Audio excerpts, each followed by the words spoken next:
When I was in that job, I became really ill. I thought I'd got some sort of virus or bug, and you kind of think that it'll go away. And my parents were saying, you're really poorly, you need to go to the doctors. So eventually I gave in, went to the doctors, and they diagnosed me with type 1 diabetes. And what challenges did you meet along the way? The word diabetes is so often associated with being unhealthy, being overweight. Today we're talking to Holly from Holly's Kitchen Garden, and I'm super excited for this conversation. Holly talks about food as in nourishing the soul and how it connects us. So we're having a conversation, it's quite different actually, because we often think of food as, calories, restriction and treats in a different way. So I'm just really excited to talk about it in such a positive way and how it connects us on a deeper level. And I was thinking of different cultures as well when I was thinking about this. But first of all, welcome to the show. Thank you for having me. Absolutely. So first of all, I always like to ask guests, how did this come about for you? You're really passionate about this subject. And what's your background? I know that you've got a degree in food and nutrition.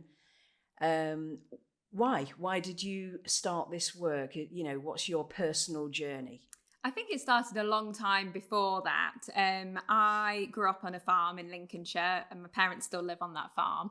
And it's an arable farm, so we're surrounded by food, and we were lucky enough to have a big kitchen garden, hence the name, Holly's Garden Kitchen. So we had the kitchen garden from when I was born. And so it meant that we would be going down to the garden with mum, and we'd be picking the veg for tea, or we'd be planting the seeds that would grow into the beans. And so we were part of the whole journey from seed, then that food growing, watching it grow, and then it being on our plates and helping mum cook. And I think that's where my passion for food really started, being in amongst it all the time. So I grew up cooking, being in the kitchen, being in that farmhouse kitchen. It sounds quite idyllic, really. And really, we did have an idyllic childhood, down the garden, coming back, helping mum cook, sitting around the big farmhouse table for dinner.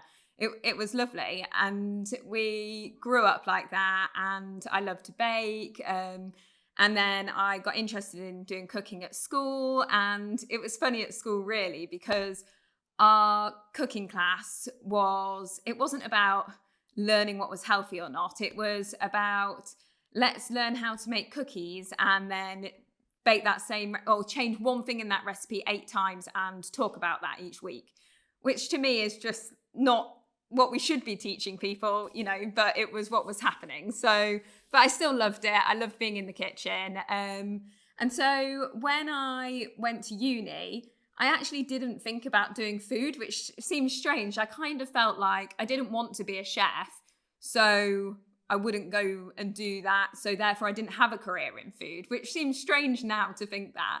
But so I went to look at doing geography, and I sat there in the lecture hall, and they read out all the jobs that you could do. And I thought, what am I doing? This isn't what I want to do. So the next day we went to Sheffield Hallam, which is where I ended up going. And we looked around all the different stands and all the different subjects, and there was a food stand, and you could go up and see the kitchens, and instantly I knew that that's what I wanted to do. And the talk was about food and nutrition, and it's about learning how to develop products and get them into the supermarkets. So it's quite different to what I do now, but I just thought that was really interesting, and so that's what I went to do. So I did 4 years of that, including a year out in placement, which I worked at a company called Givaudan, which create flavours, which is a whole nother world, a world I didn't know anything about until I actually started the placement. And we'd be working in a lab situation rather than a kitchen, and designing the flavours that go into food and drink, which now I'm, think I could do anything I want to avoid those kind of things. But at the time, again, it was so interesting to learn about that.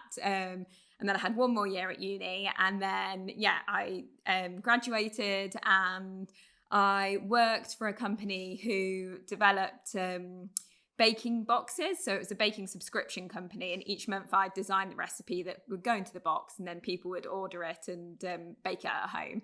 So it was a great fun job, really good fun.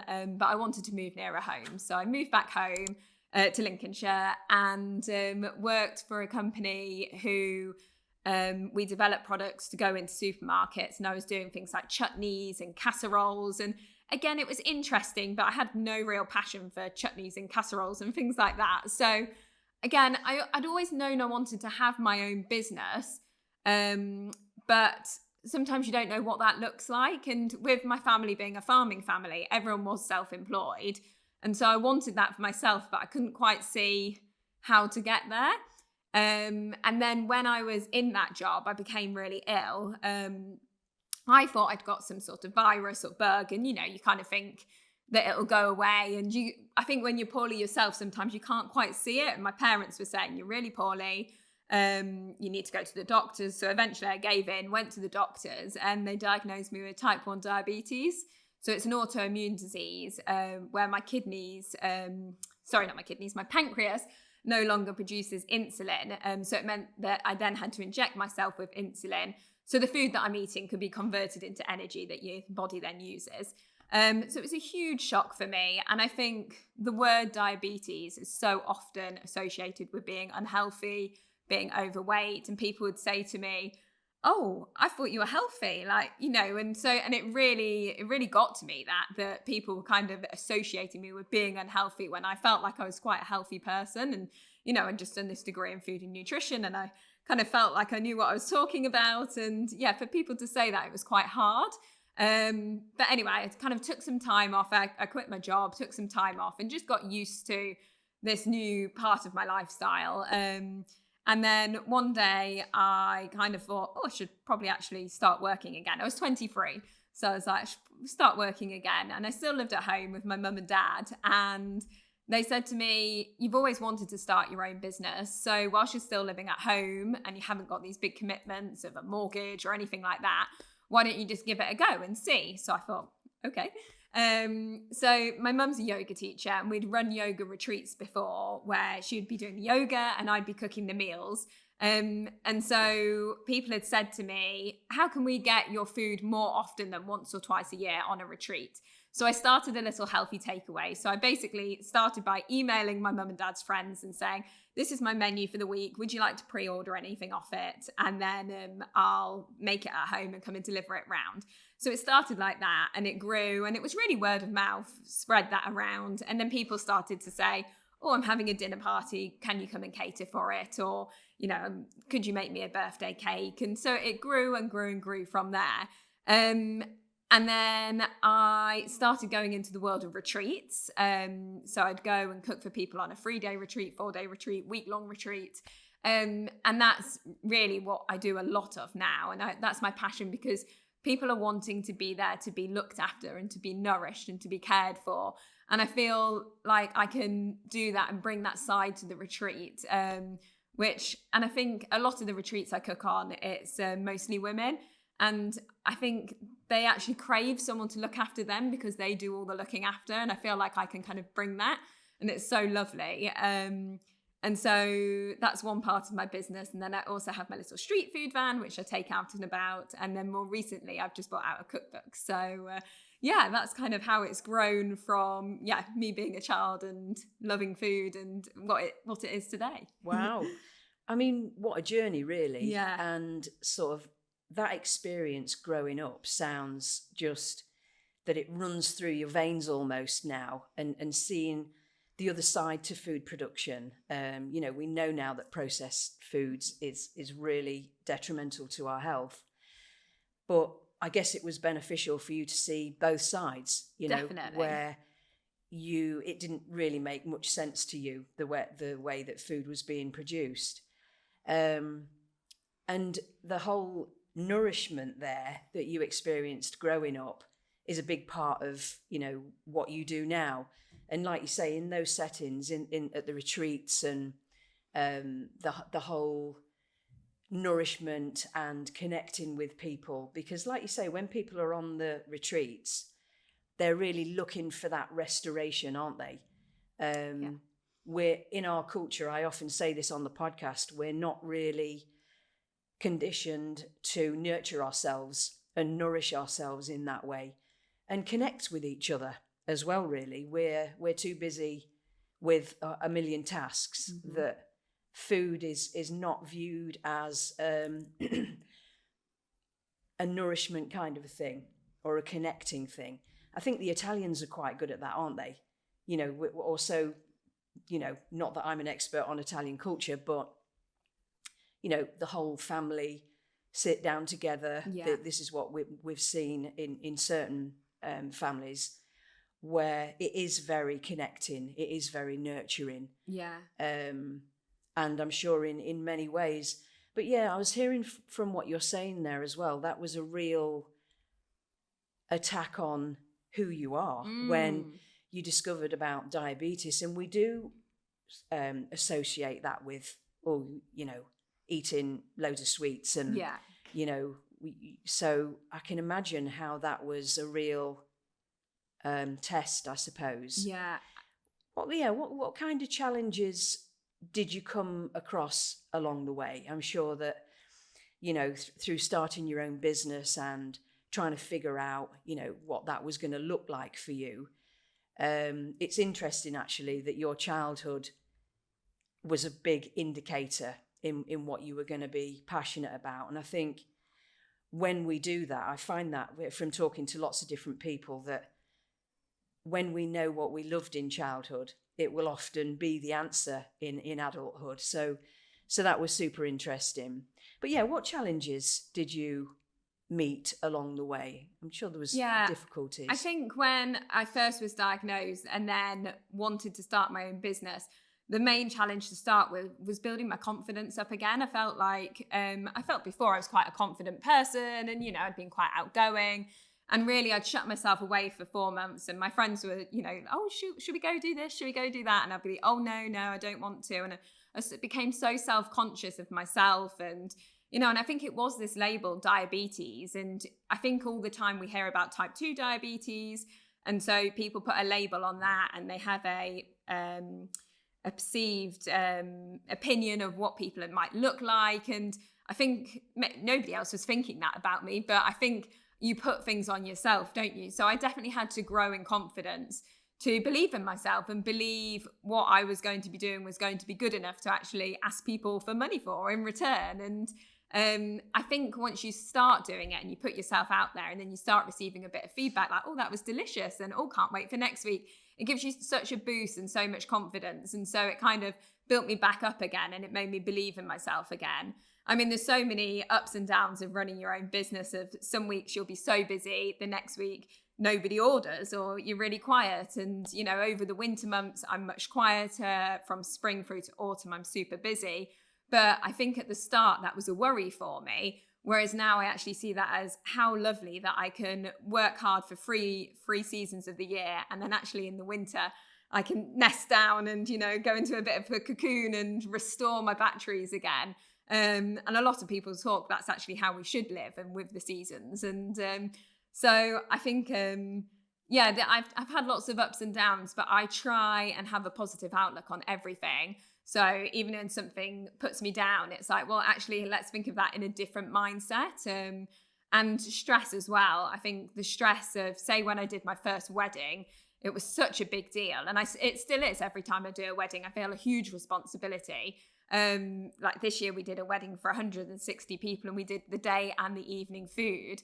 And it's that before I'd been really stressed and worried about it. Whereas now I'm like, no, I know everything's organized. I know everything's ready. And it's that self-confidence and that belief in myself and trying to think being stressed actually isn't good for anyone, especially me. It's only going to make a hindrance on the day. So therefore, let's make sure we've got everything sorted. Then there's no need to have that stress. And I think, I have such a different outlook on my life now and all the emotions that come and go.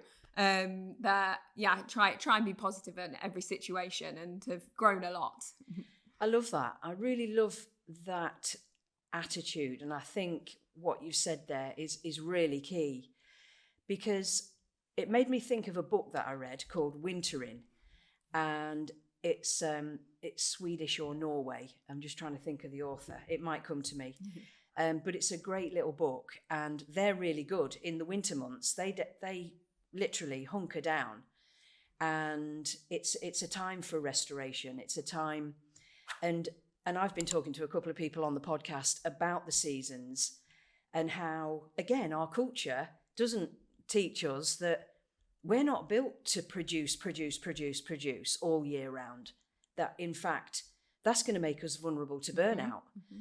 And so that, I think that's a mindset, you know, that just that turnaround in mindset that actually through this season, this is a good thing. This is what I need.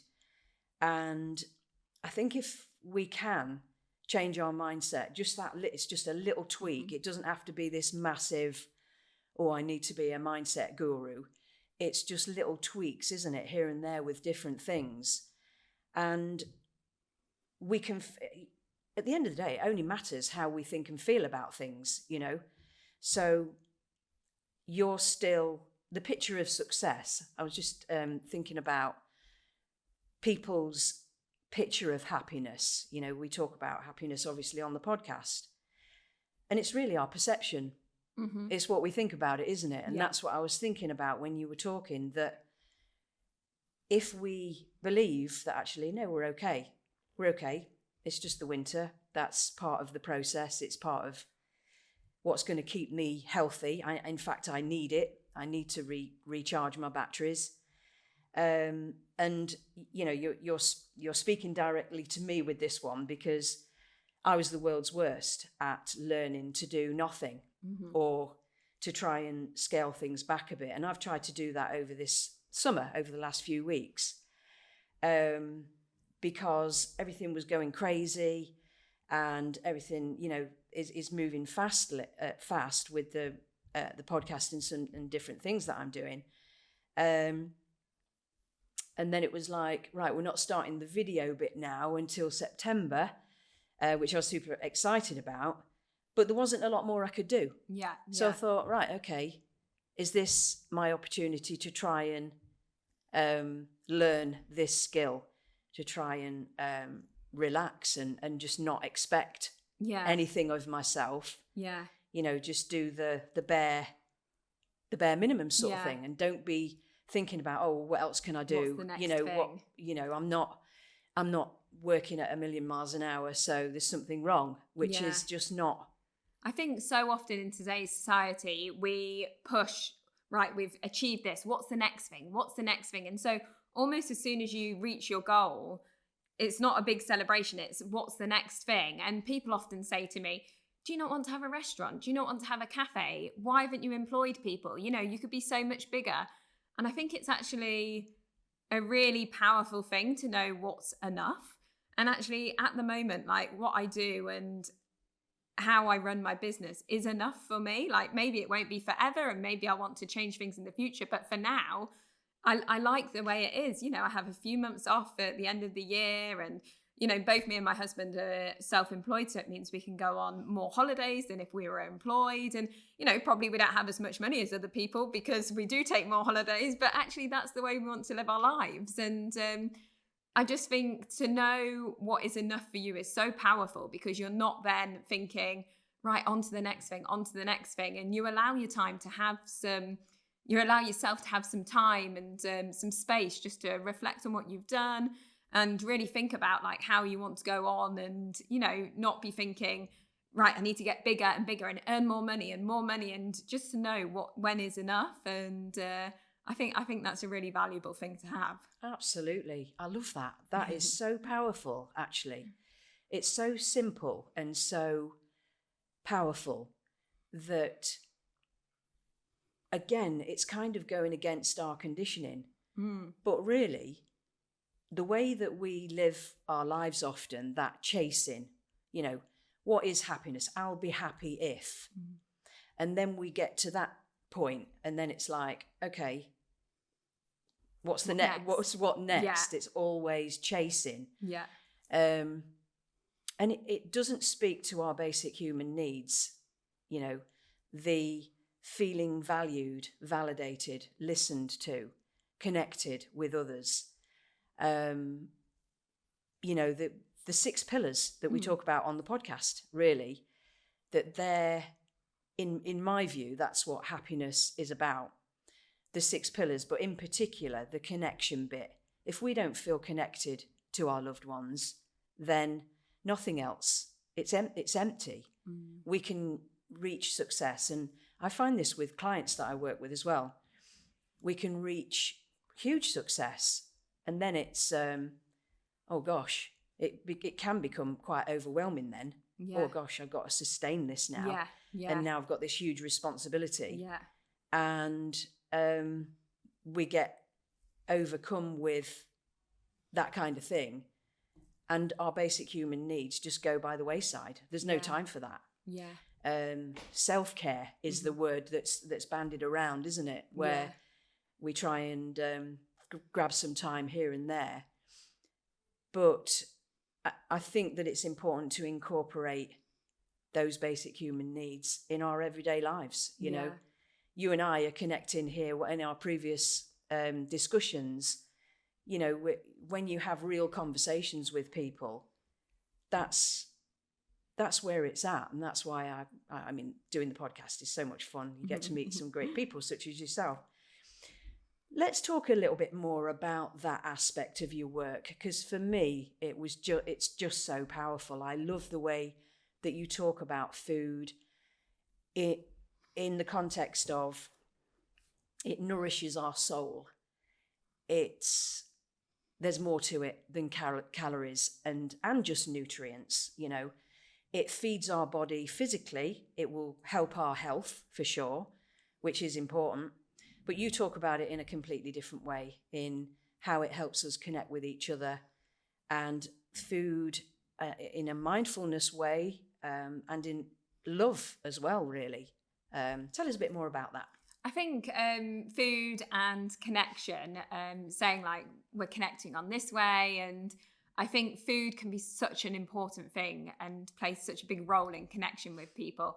So often, I mean, we're guilty of this too. Do we make our tea, go and sit on the sofa, put the TV on, like, oh, how was your day? But, you know, we're not connecting and we're not actually paying any attention to what we're eating. We're just we're switching off and, you know, just kind of sitting there, not really doing anything, just stewing. And so I think when you go and eat, whether it's around your kitchen table or you go out to a restaurant, and say, if you can imagine when you're having a meal and there's lots of things on the table and you're passing it around and, you know, you're having to have a look, oh, do I want a bit of this? Do you want a bit of that? Oh, would you mind passing me this?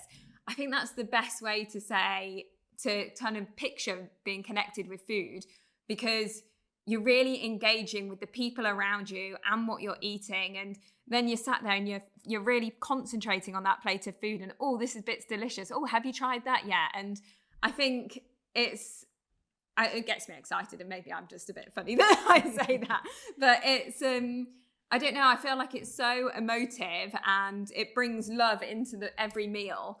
And yeah, I just think it's something we can really get excited about, but I can totally understand why people don't get excited by food anymore and they don't find a connection through food anymore, because food has been made so convenient for us, which sometimes, you know, great, you need a quick snack or you're out and about, you just need to grab something quick, great. But for most of the time, what we want to be doing is cooking those meals from scratch for ourselves, sharing it with our loved ones. And we've lost that because it's been made too easy to not have to do that with processed food. You know, you can shove something in the microwave or shove something in the oven, or you don't even have to cook it. You can just eat it straight away. And you could kind of eat it in 5 minutes and onto your next thing. And you've not thought about that meal. You've not sat down and made that connection like we used to when we were children and, you know, sit around that farmhouse table.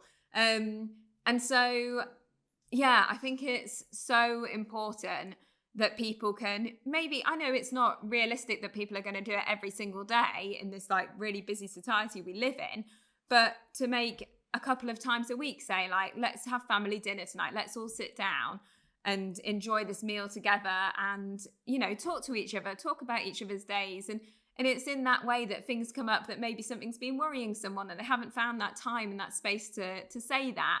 And it can be over a nice meal when, you know, you're kind of eating, and that's a little bit of a distraction, that you could actually bring these things into conversations. And I think it's so important not to lose all those meal times together.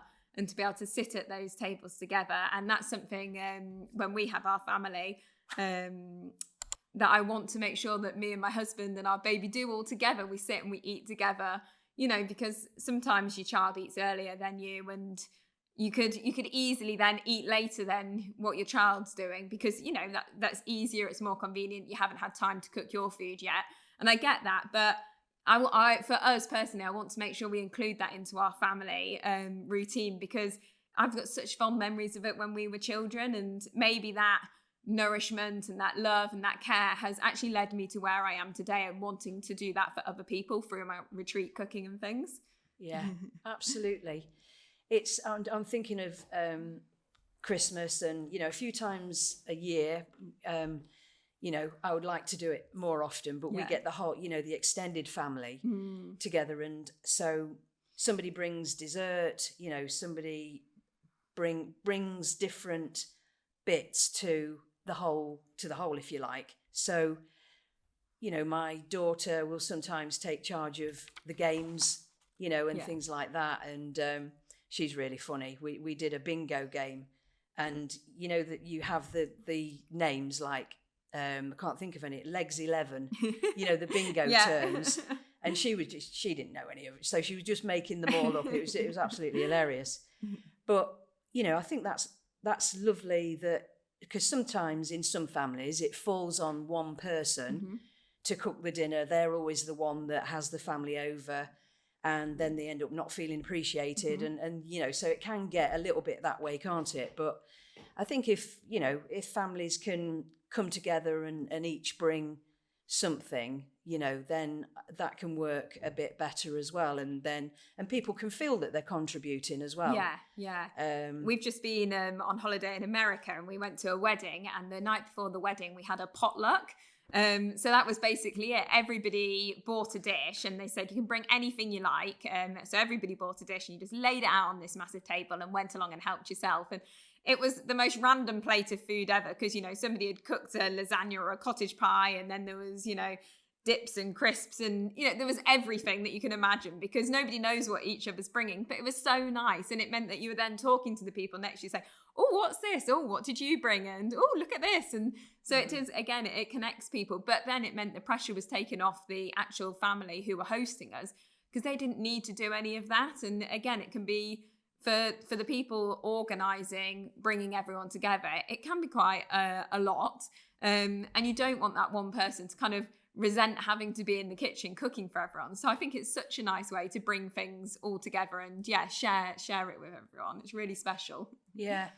And let's talk specifics of, because I'm just thinking about what that does for us. So I'm thinking about not only the physical aspect of, you know, because people that have been listening to the podcast know that I had my own health journey, and how different I feel when I'm eating whole foods. I don't necessarily say healthy food anymore, because I think that's people think, oh, what, salad, which it isn't. So I like to say whole foods. But the way that it makes me feel is so different to when, you know, previously when I was eating more processed foods and stuff like that. But what we're talking about is an add-on that we don't always associate with food. So, you know, when I've had a family meal and felt connected with others, especially if it's really healthy food, then it literally feeds my soul. Is the best, you know, I don't know how else to describe that. What's your own personal experience of what food does for you in every aspect, whether it be physical or emotional? What's your own personal experience of what food, how it impacts you, I suppose? I think I'm similar to you in the way, well, probably everyone is, in the way that I can really tell if I feel like I've been off the ball with eating, you know, whole foods and the usual way I eat. And I can feel it really makes me feel sluggish, gets me down, makes me feel so tired. And it kind of then spirals, because when you start to feel tired and sluggish, you then don't think, oh, let me go in the kitchen and start making this lovely meal. You think, oh, I just want something quick and easy, or where's the chocolate? And so it keeps going and going and going. And you can see why then people get in a bit of a rabbit hole that they can't get out of, because it is so hard. It's like, oh, another cup of coffee, and you get in that spiral. And so I think when I'm eating the food that I've gone down the garden, I've grown that myself, I've then picked it, I've brought it back to the house, I've washed it and prepared it, and then I sit down to eat it. And I just think it makes you feel nourished, comforted, but comforted in a different way. It's not comfort food as in what we might traditionally think as comfort food, like a pizza or something, something like that.